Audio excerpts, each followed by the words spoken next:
सकती है।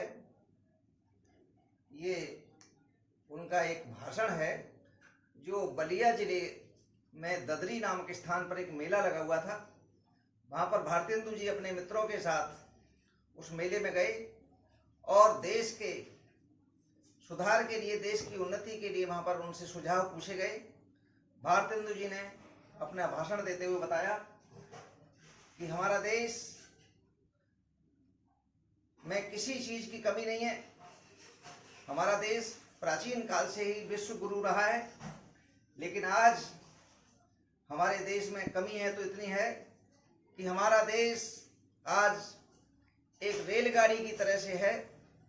जिस प्रकार से रेलगाड़ी में एसी कोच, 3 टायर, अनेक कोच होते हैं, लेकिन बिना इंजन के बेकार हैं।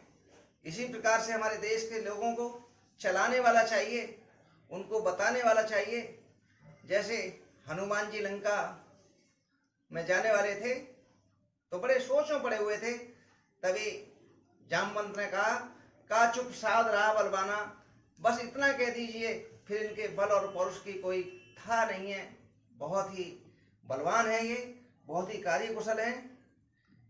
हमारे देश में प्राचीन काल में उन्नति करने का ब्राह्मणों पर और राजाओं पर जिम्मा था, लेकिन राजाओं को अपने ऐशो आराम, होटल, शॉपिंग इत्यादि से समय नहीं मिलता था, और ब्राह्मणों में जो आलस्य और निकम्मापन था उसके कारण हमारे देश की जो उन्नति थी वो रुक गई।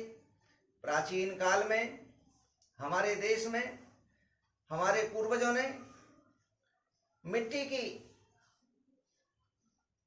झुग्गियों झोंपड़ियों में बैठकर बांस की नालियों को गाड़कर जो तारों की को भेद कर जो दूरी ज्ञात की थी, वह दूरी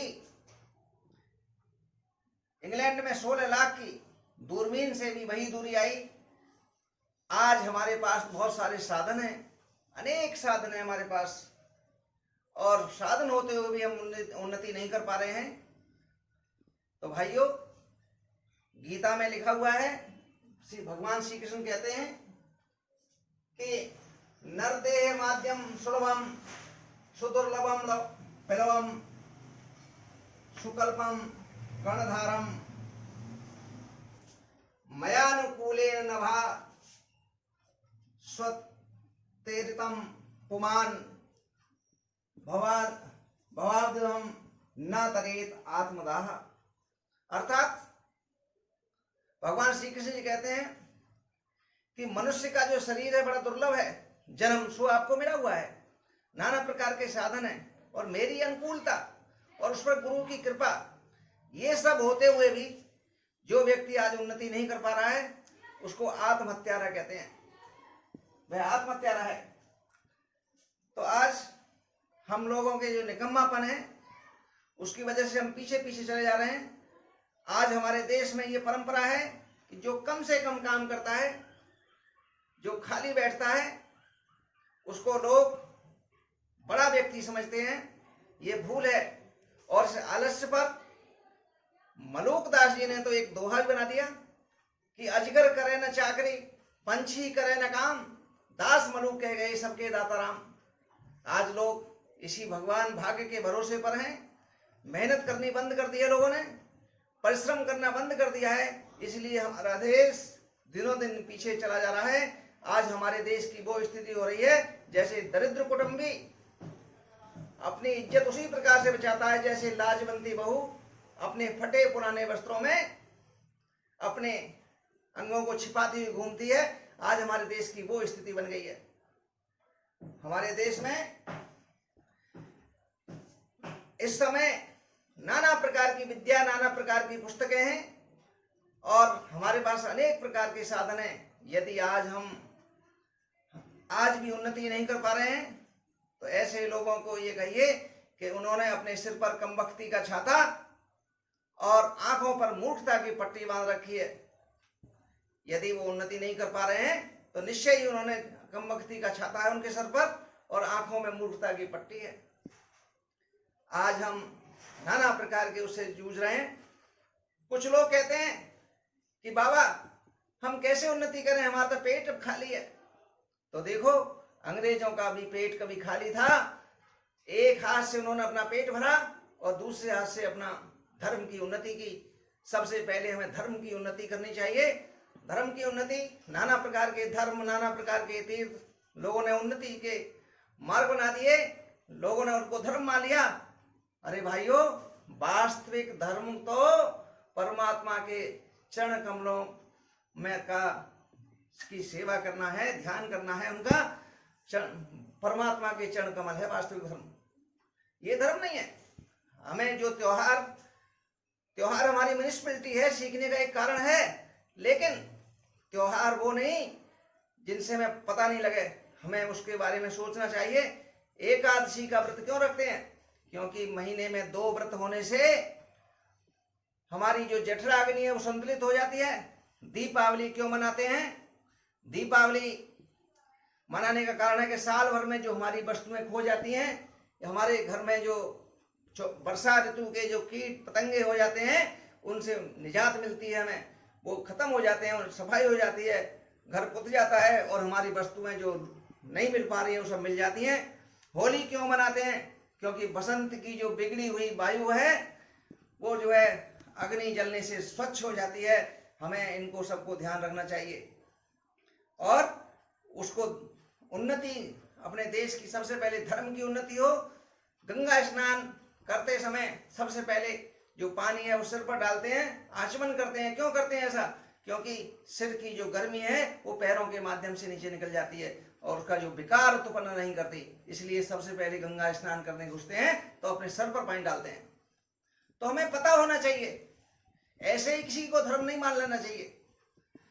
हमारे देश की उन्नति जब हो सकती है जब हमारे बालक पेंशन और वजीफा के लालच में काम ना करें, मेहनत करें, रोजगार की ओर बढ़ें, अपने देश में आत्मनिर्भर बनाएं और अपने देश की अपनी आवश्यकता की वस्तुओं को अपने यहाँ पर उत्पन्न करें। अपनी भाषा और अपनी वस्तुओं के प्रति अपने स्वतंत्रता, अपने देश को स्वतंत्र आत्मनिर्भर बनाने की ओर अग्रसर हों।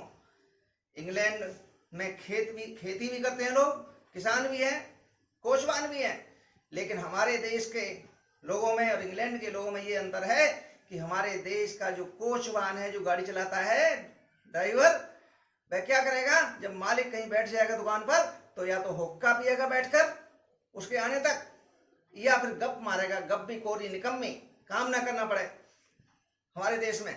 लेकिन विदेशी जो कोचवान होगा तो गाड़ी में से अखबार निकाल करके देश की उन्नति के बारे में पढ़ेगा, अखबार को पढ़ेगा, और जब तक उनका मालिक आता है तब तक वो खाली नहीं बैठता, प्रत्येक क्षण देश की उन्नति के बारे में सोचता रहता है। हमारे देश में और विदेशों में यही अंतर है। पहले इंग्लैंड का भी पेट खाली था, लेकिन उन्होंने एक हाथ से अपने धर्म की उन्नति की और दूसरे हाथ से अपना पेट भरा। आज हमारे देश में जो उतना अमीर माना जाता है, जो काम नहीं करता, ये उल्टा हो रहा है। इसलिए आज हम दिनों दिन गरीब होते जा रहे हैं। आप जानते हैं कि जिस कंघी से हम बाल ठीक करते हैं वो फारस की बनी हुई है, और जिस मार्किन की जो धोती पहनते हैं हम आजकल, उस समय धोती चलती थी 1884 की बात है, तो धोती जो पहनते हैं वो अमेरिका की बनी हुई है, और जिस लंक लाट का जो अंगा पहनते कुर्ता वो इंग्लैंड का बना हुआ है। आज हमें बड़े शर्म की बात है कि हम जो है कोई भी चीज अपने यहाँ की नहीं है। और जो है मैं कह रहा हूँ लड़कियों को पढ़ाइए, लेकिन उतना पढ़ाइए जो अपने बच्चों को ठीक से संस्कार दे सकें। नौकरी और पेंशन के लिए बच्चों को मत पढ़ाइए। अपने बच्चों को विवाह छोटी उम्र में मत कीजिए। बाल विवाह जहाज पर जो हमें गलत लग रहे हैं उनको तुरंत त्याग देना चाहिए, और उनको उनके बल वीर्य को बढ़ाइए, वो ताकत बढ़ाइए, उनके अंदर संस्कार दीजिए अच्छे, तभी हमारे देश की उन्नति हो सकती है। और अपने देश की वस्तुओं का सम्मान कीजिए, अपने देश में उत्पन्न कीजिए। एक बार एक सिर फिरे एक महफिल में गए थे, और महफिल में मांग करके कपड़ा पहन करके गए थे, और किसी ने पहचान लिया वो कपड़ा और पूछने लगे कि भाई ये जो अंगा तो फलाने का है। बेचारे चुप हो गए। फिर बोले ये टोपी तो फलाने की है। उन्होंने चिड़चिड़ा करके कहा, अरे भाई अपनी तो केवल मूछे ही मूछे हैं, बाकी सब विदेशी है। हाय अफसोस, आज हमारे देश में हम अपने आवश्यकता की वस्तुओं को भी नहीं बना सकते। जो आज हमारे तेल की जो बत्ती जल रही है, पहले बत्ती मिट्टी के तेल में जलती थी, वो जर्मन की बनी हुई जलाते हैं हम। दिया सलाई तक अपने देश में नहीं बनाते। यानी छोटी छोटी वस्तुओं के लिए भी हमें अपने दूसरों पर निर्भर रहना पड़ता है। इससे हमारे देश का जो पैसा है कई स्रोतों के द्वारा विदेशों को चला जाता है, और हमारा देश दिनों दिन जो है नीचे चला जा रहा है, और जो है हम जो है अपनी उन्नति नहीं कर पा रहे। इसलिए अब जागो और जाग करके अपने देश की उन्नति की ओर सोचो, और तभी हमारे देश की उन्नति होगी।